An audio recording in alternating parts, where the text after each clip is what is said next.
여러분, 하나님께서는 이삭의 첫째가 아닌 둘째 야곱을 선택하셨습니다.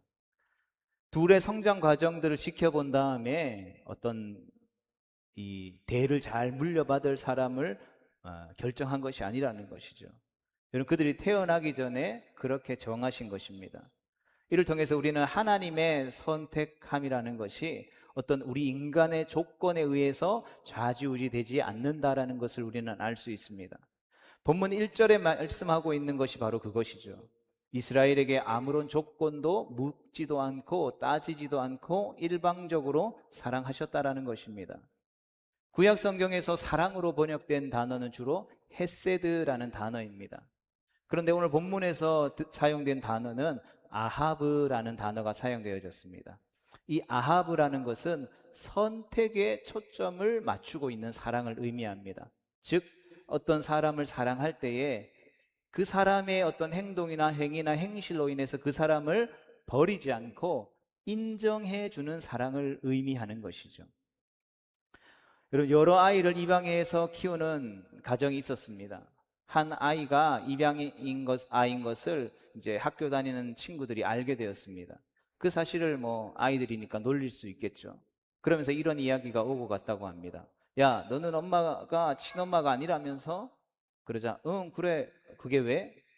넌 엄마도 없는 아이네? 이렇게 이야기했죠. 그러자 그 입양된 아이가 그 이야기를 하는 아이에게 이렇게 말했다고 합니다. 넌 엄마가 너를 사랑해서 엄마 된 거 아니지? 우리 엄마는 처음부터 날 사랑해서 엄마가 된 거야 라고 말했다라고 합니다. 예기치 않은 임신은 있을 수 있죠. 그러나 예기치 않은 입양은 없습니다. 여러분, 양자를 친자보다 못하게 여기는 것은 여러분 우리의 선입견에 불과한 것이죠. 법적인 지위는 동등합니다. 더욱이 양자는 사랑으로 선택되는 것이죠. 그리고 우리가 예수 그리스도를 나의 구주로 영접하는 순간 하나님의 자녀가 되는 권세를 입는 것이 여러분 그만큼 놀라운 이야기인 것입니다. 하나님께서 이스라엘 백성들을 그렇게 사랑하셔서 애굽의 종으로 고통받고 있는 그들을 불러내신 것이라는 것입니다. 계속해서 본문 2절과 3절을 봅니다. 선지자들이 그들을 부를수록 그들은 점점 멀리하고 바알들에게 제사하며 아로새긴 우상 앞에서 분향하였느니라. 그러나 내가 에브라임에게 걸음을 가르치고 내 팔로 안았음에도 내가 그들을 고치는 줄을 그들은 알지 못하였도다. 아멘. 여러분, 출애굽 전에 하나님께서 그 출애굽을 담당했던 모세를 통해서 바로에게 말씀하셨습니다. 너는 내 백성을 보내라. 그들이 광야에서 나에게 예배하고 나를 섬길 것이다. 그런데 본문에는 전혀 다른 이야기가 나오죠. 하나님을 섬기라고 애굽에서 불러냈는데 오히려 이스라엘 백성들이 누구를 섬겼다라고 성경이 말하고 있습니까? 바알을 섬겼다라는 것입니다. 여러분, 애굽에서 나오게 한 것이 전부일 수 없습니다. 하나님은 그들에게 하나님의 백성으로서 어떠한 걸음을 걸어야 하는지, 어떠한 삶을 살아야 하는지를 가르쳤습니다. 여러분, 자녀를 열 달 동안 뱃속에 품고 아이가 태어나면 젖을 먹이고 기저귀를 갈아주고 계속해서 하면서 1년 정도 즈음 지나면 뭘 하겠습니까? 일어나서 걸음마를 하게 되죠. 여러분, 걸음마를 안 가르치는 부모는 없습니다. 걸음걸이를 걷는 아이들에게 바르지 않은 걸음걸이를 가르치는 부모는 없습니다. 아이의 힘에 맞게, 아이의 상황에 맞게 가장 바르고 건강하게 걸을 수 있도록 조심스럽게 가르치죠. 여러분, 하나님은 홍해를 건넌 이스라엘 백성들을 광야에서 구름 기둥과 불 기둥으로 인도하셨습니다. 먹을 것이 없을 때는 하늘에서 만나를 내리셨고 그들이 목이 말라 줄일 때에는 반석에서 물이 나오게 했습니다. 어떻게 살아야 하는지 시내산을 통해서 율법도 주셨고 제사 제도를 통해서 하나님을 만나는 방법도 가르쳐 주셨습니다. 잘못을 했을 때에는 그 잘못을 어떻게 용서받는지도 가르쳐 주셨습니다. 즉 하나님의 백성으로 어떻게 살아가야 하는지에 대해 필요한 모든 것을 하나하나 차근차근 광야 40년의 걸음을 통해서 가르쳐 주셨다라는 것이죠. 그런데 이스라엘이 그것을 몰랐다라는 것입니다. 이어지는 4절의 말씀을 봅니다. 내가 사람의 줄 곧 사랑의 줄로 그들을 이끌었고 그들에 대하여 그 목에서 멍에를 벗기는 자같이 되었으며 그들 앞에 먹을 것을 두었노라. 아멘. 보통 뭐 예전에는 그랬던 것 같습니다. 집에 거실에 앉아서 이렇게 막 TV 보다가 갑작스럽게 뭐 부모님의 손님들이 오면 이제 TV를 끄죠. 하지만 뭐 손님이 와서 막 하는데 아이가 막 떠들면 어떻게 됩니까? 그 입에 그냥 반창고 이렇게 붙일까요? 그렇지 않죠. 뭐라고 합니까? 조용해. 지금은 조용해야 될 때야. 가르쳐 주죠. 말해 준다라는 것입니다. 그러니까 시끄러운 소리만 안 나면 되는 것이 아니라 어떤 때에 조용해야 하는지, 왜 그 상황에서는 조용해야 하는지를 알게 해야 하기 때문인 것입니다. 여러분, 사람의 줄은 짐승의 줄과 대조되는 표현이죠. 여러분, 소나 말을 다른 장소로 데려가려면 고삐를 잡고 끌고 가면 되지만 여러분, 사람은 다르잖아요. 사람한테는 장소를 옮기자고 말을 해야 합니다. 그 말을 듣고 자기 발로 가게 되는데 그렇게 이끄는 것이 바로 사람의 줄, 곧 사랑의 줄이라고 말씀하고 있는 것이죠. 또 이스라엘에 대하여서 그 목에서 멍에를 벗기는 자같이 되었고 이스라엘 앞에 먹을 것을 두었습니다. 이스라엘 백성들은 430년 동안 애굽에서 노예로 살았습니다. 하나님께서 출애굽을 통해서 그들의 노예 생활, 즉 멍에를 벗겨주셨다는 것이죠. 또 그 앞에 먹을 것을 두었다라고 했는데 직역하면 몸을 굽혀서 음식물을 먹였다라가 됩니다. 뭐 이것도 조금 우리식의 표현이면 애매할 수 있죠. 그래서 표준 세번역 버전 성경에서는 가슴을 헤쳐서 젖을 물렸다라고 의역하고 있습니다. 그러니까 어머니가 갓난아기에게 젖을 물릴 때 하는 행동들을 그렇게 표현한 것이죠. 즉 하나님께서 430년 동안 종되었던 이스라엘 백성들이 출애굽한 이후에 광야에서 이스라엘을 바로 그렇게 세심하게 돌보셨다라는 표현입니다. 그렇다면 그러한 사랑을 받은 이스라엘 백성들은 하나님 앞에 어떻게 반응해야 하는 것입니까? 하나님께서 출애굽시켜준 은혜만도 백골난방인데 거기에 지극정성으로 양육까지 해주니 얼마나 황송해야 할까요? 본문 5절의 말씀을 봅니다. 그들은 애굽 땅으로 되돌아가지 못하겠거늘 내게 돌아오기를 싫어하니 아수르 사람이 그 임금이 될 것이라. 여러분, 이스라엘은 하나님의 넘치는 은혜를 입었습니다.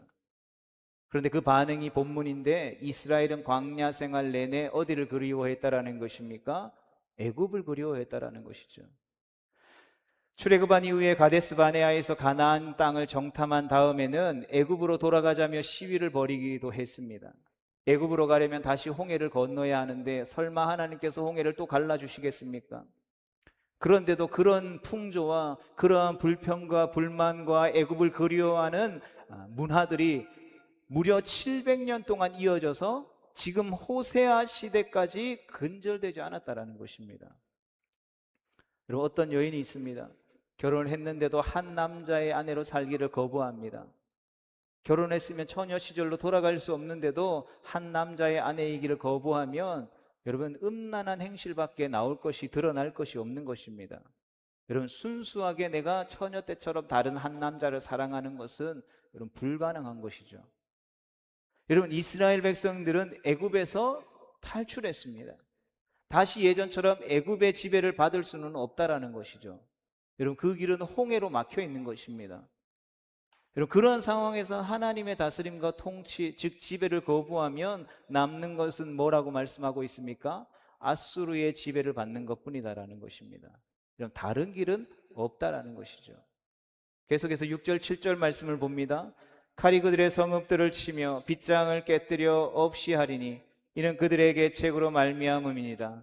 내 백성이 끝끝내 내게서 물러가나니 비록 그들을 불러 위에 계신 이에게로 돌아오라 할지라도 일어나는 자가 하나도 없도다. 아멘. 여러분, 이스라엘한테도 하나님 없이 살아갈 수 있는 나름의 대책이 있습니다. 그것이 무엇이라고 말하고 있습니까? 성읍이고 빗장이라는 것이죠. 그런데 칼이 그들의 성읍을 치고 빗장을 깨뜨린다라는 것입니다. 가인이 아벨을 죽이고 나서 하나님의 낯을 피해서 세운 첫 번째 성이 에녹성이죠. 그 에녹성의 어원이 지금의 시티, 영어로 하면 시티죠. 우리나라 말로 하면 도시의 어원이 된 것입니다. 여러분, 하나님 없이 살아갈 수 있는 사람들이 모이는 곳이 어디라는 것입니까? 도시라는 것이죠. 그러면 하나님이 없으면 살아갈 수 없다라고 말하는 사람들은 어디로 가는 것입니까? 광야로 가야 하는 것입니다. 그런데 성읍으로 모이는 사람들을 칼로 치고 빗장을 깨트린다라고 말씀하고 있는 것이죠. 그렇다면 그 성읍 도시 안에 있던 사람들은 어떻게 되는 것입니까? 그럼 성경에는 그 얘기가 없습니다. 말씀을 읽는 성도들의 상상에 맡기는 모양입니다. 그 대신에 다른 얘기가 있습니다. 이는 그들의 계책으로 말미암음이니라라고 하죠. 무슨 말이냐면 이스라엘 백성들이 그러한 일들을 자초했다라는 것입니다. 성읍이 무너지고 빗장이 깨어지려면 그 안에 있는 사람들은 어떻게 되느냐 하는 것보다 더 알게 하고 싶은 것은 왜 도시의 성읍들이 무너지고 그 안에 빗장들이 깨어지는 일들이 일어나는 원인이 무엇이냐라는 것입니다. 이런 하나님을 섬기는 쪽으로, 하나님을 사랑하는 쪽으로 소신이 있는 것은 참 좋은 일입니다. 그런데 하나님을 섬기지 않는 쪽으로 소신이 있다라면 어떻게 하겠습니까? 그럼 7절에서 이야기하고 있는 게 바로 그 이야기인 것입니다. 하나님은 속이 없는 분 같습니다. 하나님에게서 끝끝내 물러가는데도 하나님이 뭐라고 말씀하십니까? 내 백성이라고 말씀하시죠. 또 일어나는 자가 하나도 없다라고 말합니다. 전부 앉아 있다라는 얘기죠. 하나님을 거부하기로 작정한 것입니다. 엘리야가 그 갈멜산 위에 전투할 때 이스라엘 백성들에게 외친 것도 그것이지 않습니까? 바알이 참된 신이냐, 하나님이 참된 신이냐, 너희 입술을 열어서 고백해봐라, 선포해봐라 라고 말할 때 이스라엘 백성들이 취한 것이 무엇입니까? 침묵했다라는 거죠. 눈으로 보지 않으면, 지금 내게 유익을 주지 않으면 나는 그 어떤 것도 포기할 수 없다라고 말하는 이스라엘 백성들의 모습인 것입니다. 본문에 나오는 이스라엘 백성들의 모습이 그러한 모습인 것이죠. 하나님을 거부하기로 작정했다라는 것입니다. 그리고 우리가 생각하기에 이런 이스라엘을 어떻게 해야 하겠습니까? 본문 8절의 말씀을 같이 봅니다. 에브라임이여 내가 어찌 너를 놓겠느냐, 이스라엘이여 내가 어찌 너를 버리겠느냐, 내가 어찌 너를 아드마같이 놓겠느냐, 어찌 너를 스보임같이 두겠느냐, 내 마음이 내 속에서 돌이키어 나의 긍휼이 온전히 불붙듯 하도다. 아멘. 1절 말씀 기억나십니까? 이스라엘이 어렸을 때 내가 사랑하여 내 아들을 애굽에서 불러냈거든이라고 말했습니다. 이스라엘을 하나님의 아들로 얘기합니다. 여러분, 율법에 따르면 부모가에게 거역하는 아들은 돌로 쳐 죽이게 되어 있습니다. 그런데 하나님은 전혀 다른 말씀을 하고 있는 것이죠.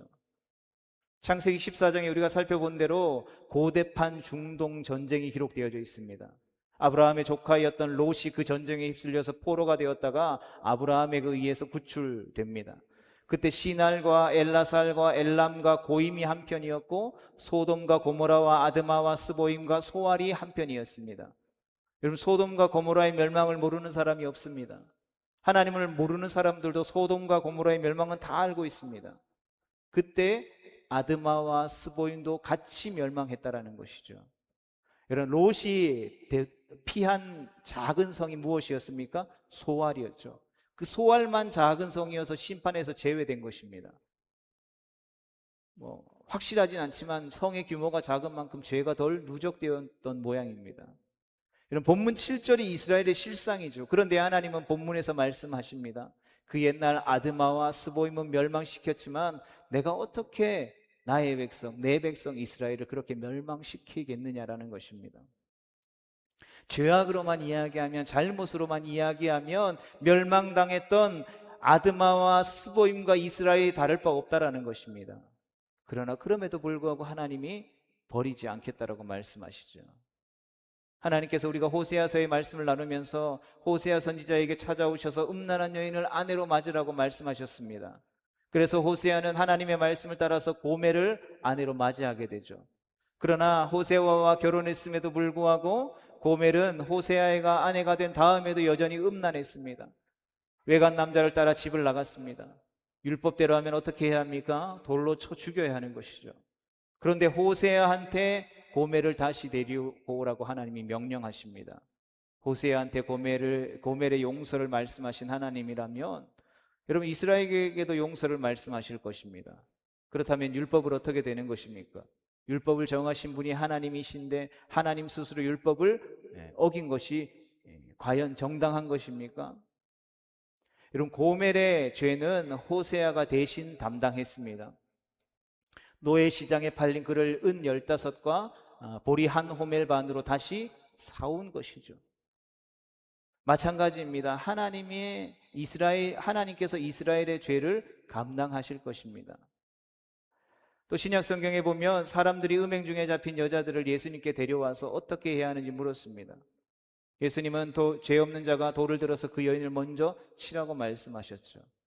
그 예수님의 이야기에 모든 사람들이 다 들고 있던 돈을 내려놓고 돌아가 버렸습니다. 그리고 요한복음 8장에 보면 예수님이 이 여자에게 나도 너를 정죄하지 않으니 가서 다시는 죄를 범하지 말라고 하셨습니다. 예수님은 군중들을 향해서 너네 왜 이렇게 악하냐? 당연히 불쌍한 이 여인 용서해 줘야 하는 것이 아니냐라고 하지 않으셨다라는 것입니다. 여러분 그 여자에게는 돌에 맞아 죽어야 할 죄가 있었습니다. 그런데 누가 먼저 돌로 치느냐의 문제였던 것이죠. 여러분 그 여자를 칠 자격이 있는 사람은 여러분 예수님 뿐이었습니다. 그런데 예수님이 정죄하지 않겠다고 하신 것입니다. 그러면 죄는 어떻게 되는 것입니까? 요즘 오토바이로 배달하는 사람들이 많죠. 이렇게 배달하다가 잠깐 실수로 이 골목골목 다니다가 다른 차를 긁었다라고 해봅시다. 여러분 긁힌 자국이 선명했습니다. 자동차 주인에게 연락했습니다. 그런데 그 주인은 상당히 착한 사람이었던 건가 봅니다. 긁힌 자국을 쓱 보더니 그냥 가세요라고 했습니다. 여러분 그 한마디에 청년의 마음이 얼마나 기뻤겠습니까? 여러분 그러면 차는 어떻게 되는 것입니까? 차는 차 주인이 알아서 자비로 수리하겠다라는 것 아닙니까? 여러분 그럴 마음이 있어야 됐습니다 그냥 가세요 할 수 있는 것입니다. 여러분 예수님께서 나도 너를 정죄하지 않으니 가서 다시는 죄를 짓지 말라 범하지 말라라고 하셨습니다. 이 말은 죄는 예수님이 대신해서 감당하실 것이다라는 말씀인 것입니다. 예수님이 그 여인의 죄를 감당하지 않으면 그 여자는 죄인으로 죽어야 하지만 예수님이 감당하면 의인으로 살 수 있는 것입니다. 여러분 이스라엘의 죄를 하나님이 감당하신다라는 얘기가 바로 그러한 이야기인 것입니다. 이어지는 본문 9절의 말씀을 봅니다. 내가 나의 맹렬한 진노를 나타내지 아니하며 내가 다시는 에브라임을 멸하지 아니하리니 이는 내가 하나님이요 사람이 아님이라 내 가운데 있는 거룩한 이니 진노함으로 내게 임하지 아니하리라. 아멘. 9절에서 아니한다라는 표현이 3번 반복되죠. 진노를 나타내지 않으며 멸하지 않으며 진노함으로 임하지 않겠다라고 하십니다. 여러분 우리가 살펴보고 우리가 알아본 바에 의하면 이스라엘의 모습은 어떠한 모습입니까? 하나님의 진노를 받아 마땅하고 멸망받아 마땅한 사람들입니다. 그런데 하나님은 사람이 아니죠. 하나님이 여러분 사람이었으면 진노함으로 임했을 텐데 하나님이시기 때문에 진노함으로 임하지 않은 것입니다. 그 얘기를 내 가운데 있는 거룩한 이니 진노함으로 내게 임하지 아니하리라 라고 말씀하신 것입니다. 여러분 진노함으로 임하지 않는 이유가 하나님의 거룩한 속성 때문이라는 것입니다. 여러분 오래전에 제목이 잘 기억나지 않지만 드라마에서 본 내용이 기억났습니다. 어떤 재벌가의 손녀가 막 누군가에게 막 비난을 막 개대며 욕설을 퍼부었습니다. 그러자 그 옆에 있던 할머니가 화들짝 놀라면서 그 손녀를 만류하면서 얘는 무슨 말을 그렇게 교양 없이 하니 하면서 그 손녀를 말리는 장면이었습니다. 여러분 손녀가 무슨 일로 화를 내는지 그렇게 화를 내는 것이 과연 정당하고 온당한 일인지에 대해서는 관심이 없는 것입니다. 무엇이 중요한 것입니까? 재벌로서 부자로서 그 채통과 교양을 지키는 것이 중요할 뿐이라는 것이죠. 그런데 오늘 본문의 말씀은 그런 내용이 아닙니다. 이스라엘에 진노하는 것이 하나님의 거룩함을 손상하는 일이기 때문일 수는 없습니다. 이런 사람은 옳고 그른 것을 가리는 것에 매우 민감합니다. 여러분, 상대방을 우리가 누군가를 지적할수록 여러분 자기가 돋보이는 줄 알기 때문인 것입니다. 그래서 우리는 우리 스스로를 보지 않고 어떻게 하는 것입니까? 상대방을 보는 것이죠. 자기에게는 이만한 허점이 있음에도 불구하고 그것을 보지 못하고 상대방에게 있는 아무도 자세히 들여다보지 않으면 찾을 수 없는 그것을 가지고 비난하기 시작하는 것입니다. 하지만 하나님은 옳고 그른 것을 가리는 것보다 여러분 그릇된 것을 옳게 만드는 것에 관심이 있으신 분이십니다. 이런 하나님의 거룩은 주변과 비교해서 하나님이 얼마나 고결한 분이신지를 증명하는 쪽으로 사용되어지고 동원되어지는 것이 아니라 바로 주변을 거룩하게 만드는 힘으로 작용한다라는 것이죠. 여러분, 하나님의 관심은 하나님이 거룩하신 하나님이신 것처럼 하나님의 백성된 양자된 이스라엘도 어떻게 되는 것을 원하시는 것입니까? 거룩하게 되는 것에 있다라는 것입니다. 계속해서 10절의 말씀을 봅니다. 그들은 사자처럼 소리를 내시는 여호와를 따를 것이라. 여호와께서 소리를 내시면 자손들이 서쪽에서부터 떨며 오되. 아멘. 하나님께서는 이스라엘의 죄값을 감당하셨습니다. 이스라엘이 사자처럼 소리를 내시는 여호와를 따르는 일이 여러분 그래서 가능한 것입니다. 사자를 가리켜서 백수의 왕이라고 말합니다. 온갖 짐승들의 왕이라는 것이죠. 다른 동물은 그 초원에서 마음대로 소리 내지 못하지만 여러분 사자는 다르죠. 크게 포효합니다. 여호와께서 그런 소리를 내면 자손들이 서쪽에서 떨며 온다라고 말씀합니다. 여러분, 사자의 울음이 산천 초목을 울리는 것처럼 하나님의 소리도 그렇다라는 것이죠. 그 소리는 모든 사람한테 들리게 될 것입니다. 하지만 소리를 들었다고 해서 모두가 반응하는 것은 아니라는 것이죠. 누가 반응하는 것입니까? 하나님의 자손만 반응한다라는 것입니다. 하나님의 자손이 어떻게 반응하냐 하면 서쪽에서 오는 것으로 반응한다라고 말합니다. 이스라엘의 서쪽은 유럽과 맞닿아 있는 지중해 바다입니다. 여러분, 성경에서 바다는 무엇을 뜻합니까? 혼돈함, 무질서함, 죄악을 상징하는데 이스라엘이 죄의 자리를 떠나서 하나님께 돌아오는 것을 본문에서는 그러한 혼돈과 무질서와 죄악으로 가득한 바다인 서쪽에서 돌아온다라고 표현하는 것이죠. 그런데 올 때 그냥 오지 않고 어떻게 옵니까? 떨며 온다라는 것입니다. 비로소 하나님이 어떠한 분이신지를 깨닫고 그 하나님을 두려워하며 돌아온다라는 것이죠. 하나님이 두려운 분이신 걸 모르면 여러분 세상의 모든 것을 다 두려워하게 됩니다. 그러나 하나님이 두려운 분이시다라는 것을 알면 여러분 다른 아무것도 두려워하지 않게 되는 것이죠. 여러분, 그동안 이스라엘은 참 두려운 것이 많았습니다. 때에 따라서 비가 오지 않을까 봐 두려워했고 또 결실의 계절에 수확이 풍성하지 못할까 봐 두려워했습니다. 주변에서 자신들을 호시탐탐 노리는 모압이나 암몬도 두려워했고 갑자기 강성해지는 아수르도 두려워했습니다. 요즘 말로 바꾸면 행여 남한테 뒤처질까 두려워했습니다. 그런데 이제는 어떻게 되었다라는 것입니까? 하나님을 두려워하게 되었다는 것입니다. 여러분, 공포심을 우리가 소위 생각하는 공포심을 얘기하는 것이 아니라 하나님의 그 놀랍고 위대하신 그 위엄 앞에 경외함을 가지고 나아갔다라는 것입니다. 계속해서 본문 11절의 말씀을 봅니다. 그들은 애굽에서부터 새같이 아수르에서부터 비둘기같이 떨며 오리니 내가 그들을 그들의 집에 머물게 하리라. 나 여호와의 말이니라. 아멘. 서쪽을 다른 말로 애굽이라고도 하고 아수르라고도 합니다. 실제로 애굽은 남쪽에 있고 아수르는 북쪽에 있지만 둘 다 죄의 자리를 의미하는 것이죠. 앞에서 이스라엘의 죄를 지적할 때에는 어리석은 비둘기같이 지혜가 없어서 애굽을 향하여 부르짖으며 아수르로 간다고도 했습니다. 그런데 그곳에서 돌아온다라는 것이죠. 마치 새가 둥지를 찾아오는 것처럼 포로 생활을 마치고 돌아오게 될 것을 이야기하는 것입니다. 전에는 애굽을 두려워했고 아수르를 두려워했습니다. 하지만 이제는 하나님을 두려워하게 된다라고 말씀합니다. 그들의 마음에 가득한 것이 하나님을 향한 경외심이었다라는 것이죠. 그래서 결론이 내가 그들을 그들의 집에 머물게 하리라. 나 여호와의 말씀이니라 말씀하고 있는 것입니다. 성도 여러분, 가나안 땅은 하나님이 이스라엘 백성들에게 주신 젖과 꿀이 흐르는 땅입니다. 부패한 가나안 원주민을 이스라엘을 통해서 심판하셨습니다. 여러분, 그런데 하나님이 약속하신 땅에 들어가서 살게 된 이스라엘도 가나안 원주민과 똑같이 살았다라는 것이죠. 여러분, 이 노릇을 어떻게 하면 되는 것입니까? 가나안 원주민이 살 때나 하나님의 백성이라고 일컫는 이스라엘이 살 때나 여러분 달라진 게 없다라는 것입니다.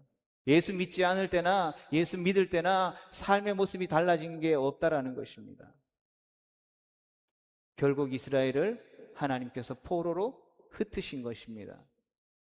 애굽에서, 아수르에서 하나님 없는 삶을 살게 하면서 그 기간들을 통하여서 죄를 청산하게 하시는 것이죠.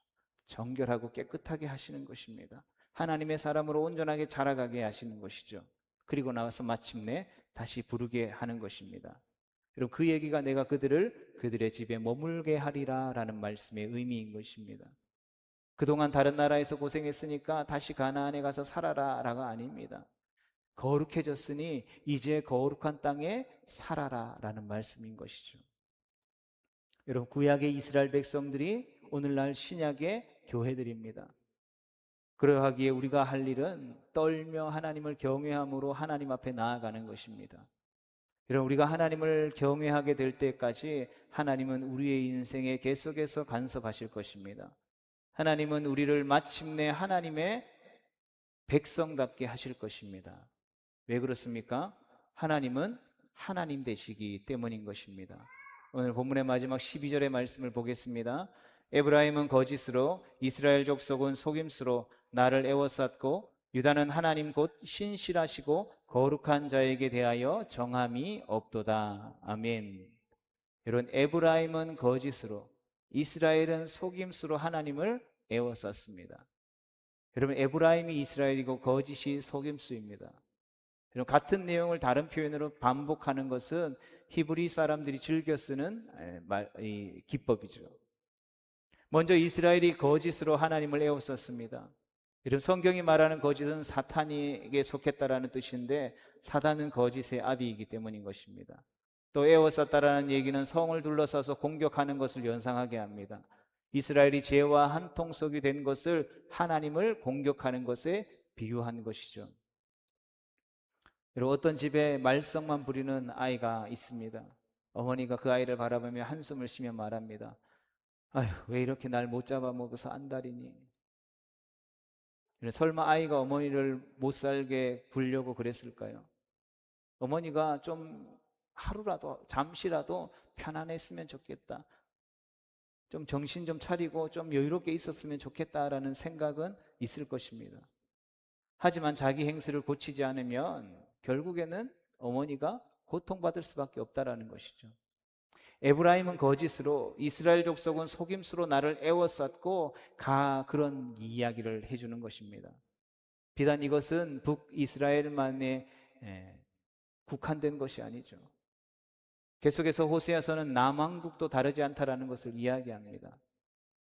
유다는 하나님 곧 신실하시고 거룩하신 자에게 대하여 정함이 없도다라는 말 그대로인 것이죠. 여러분, 하나님께 대하여 정함이 없다라는 것은 여러분 상태가 그대로일까요? 그렇지 않죠. 하나님께 대하여 정함이 없으면 다른 것에 대하여도 정함이 없다라는 것입니다. 여러분, 하나님을 안 믿으면 다른 아무것도 믿지 않는다라는 것이 아니라 하나님을 안 믿게 되면 우리 인간은 반드시 다른 무엇인가를 믿게 된다라는 것이죠. 그것이 바알이요, 그것이 어떤 세상에서 우리가 가지고자 하는 욕망이라는 것입니다.